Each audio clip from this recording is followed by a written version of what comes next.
I'm 100% convinced by now that Turo is a scam because there's no way these guys are doing what they're doing right now. It's crazy.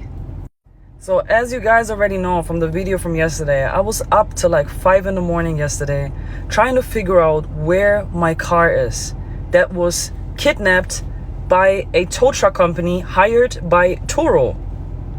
I also checked with my complex. They did not tow the car. Okay, so that's off the table now.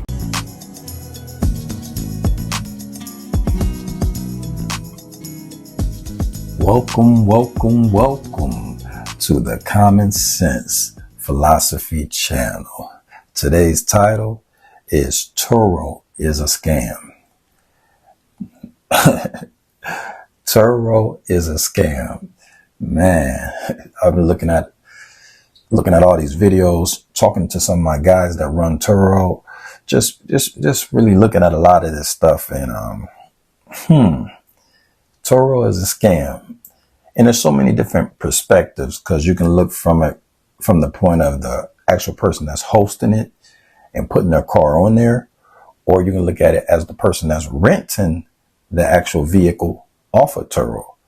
Then you got the host looking at the person that's renting the car from them. Then you have how the host of the vehicle is looking at Turo as a company, as it could be a scam. So it's all these different ways. And then you got the person that's renting the car can be looking at Turo, not the host, but at Turo like it's a scam.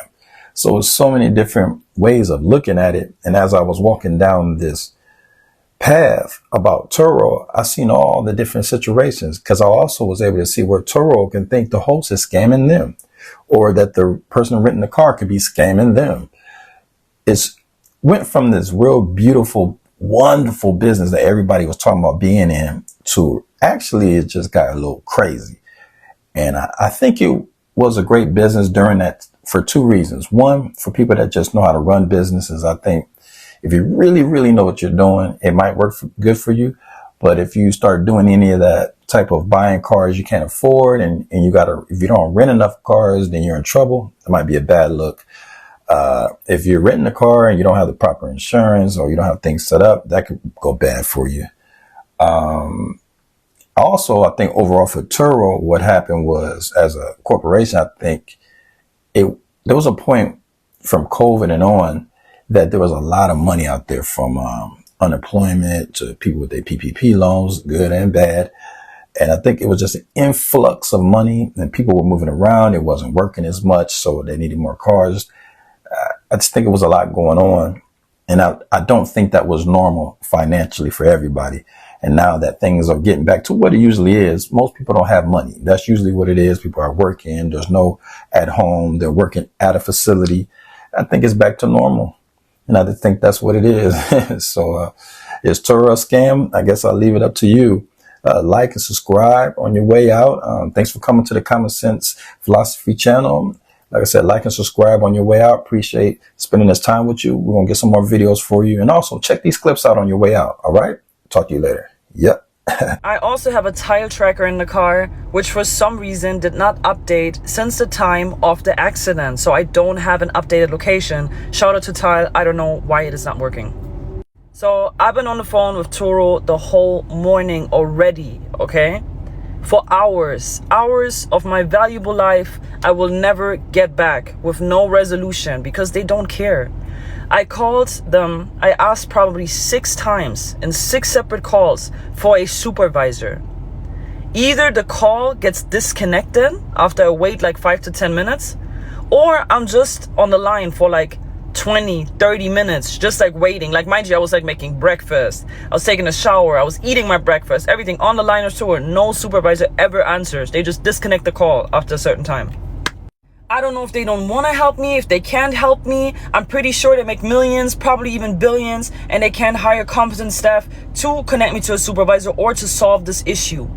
Like, it's just not possible. So I don't know what to do at this point anymore. I saw so many horror stories on TikTok and Instagram and everywhere about Turo, and now I'm literally living this nightmare. This morning, saying that Turo was charging me $977 for the damages I didn't do. Small backstory. I went to San Diego probably almost a month ago now, I rented a car for 3-4 days. My total was $218. When the car was picked up by the host, 2 days after, I got a notification that I was being charged $600 from the host for the damages on this vehicle.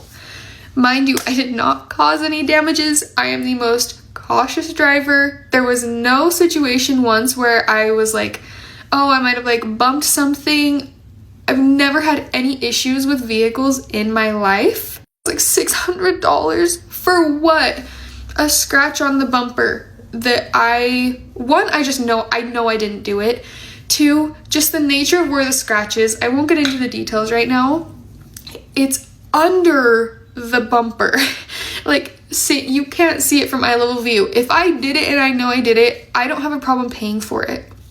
But I know in my heart I did not do it. That's not the point. The point now is that I wanted to escalate it to Turo, deal with it with Turo instead of directly with the host, because with Turo I could dispute it.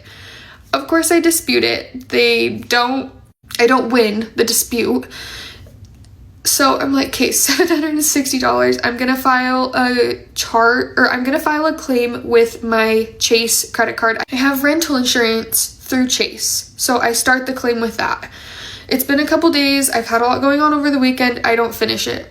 I wake up this morning to an email saying I'm being charged another $977 for this scratch on the bumper of this Prius. Oh my gosh.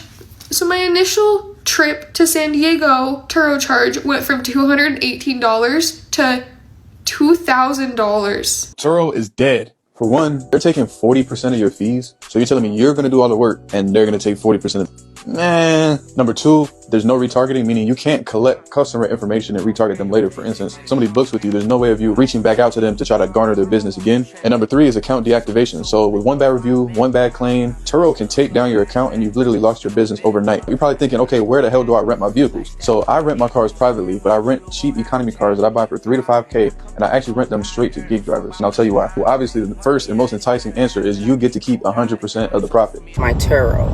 So a couple days ago, I had rented with this company on Turo, and I did not think about to take pictures after I dropped off the vehicle or even prior to picking up the vehicle, because I'm a 4.7 star on Turo, and I don't normally do that because one, I move with good character, and if I'm renting a vehicle, I make sure I return the vehicle the way that I found it. So with that being said, when I rented out this vehicle earlier this month, I returned it, and I'm being accused of smoking in the vehicle. Smoking in the vehicle. And what they're accusing me of smoking in the vehicle of, it looks like it's cigarettes smoke. So I asked for the evidence, and when I got the evidence, it really looks like everything was planted there. It finally got me, y'all. The Rolls Royce.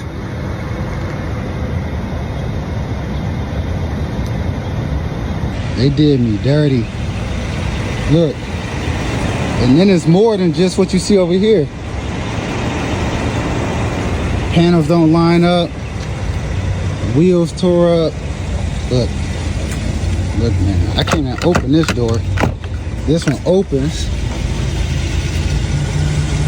Look. How much damage do y'all think it is? What y'all think it's gonna cost to fix? Look in there. Crazy. Wheels. And then look at this.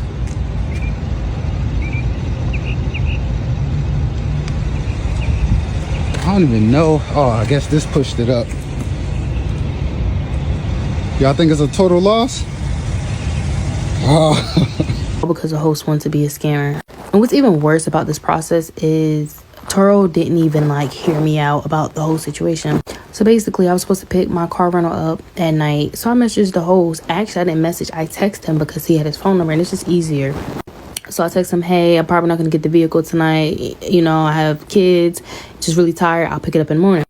and I had a road trip because I had to drop my daughter off and, you know, whatever, boo. I had to go all the way to Charlotte. So he's like, okay, cool, no worries. I wake up the next morning, I checked my email, and it said that my trip had been canceled, that the host said I never picked up my vehicle, and they were canceling my trip and refunding me half my deposit I had paid. Well, you know, the price of the vehicle. So I contact Turo, and they're like, yeah, the host said you didn't pick up the vehicle. I was like, no. Like, I texted the host. They was like, well, why you didn't message him? And I'm like, I mean, communication is communication regardless. And they wouldn't take the text messages as proof. So I messaged the host, and the host said Turo canceled it, but I feel like he was lying. So you got your vehicle plus half my, you know, payment. So I was like, well, that's not gonna happen. So I disputed the charge with my bank, really with Amex, honestly, because I use credit cards for everything. So you're not gonna get my money. They gave me my money back, of course. In retaliation, Turo, I guess my account is disabled. I mean, I can't log in. I can't do anything. It said I was blocked.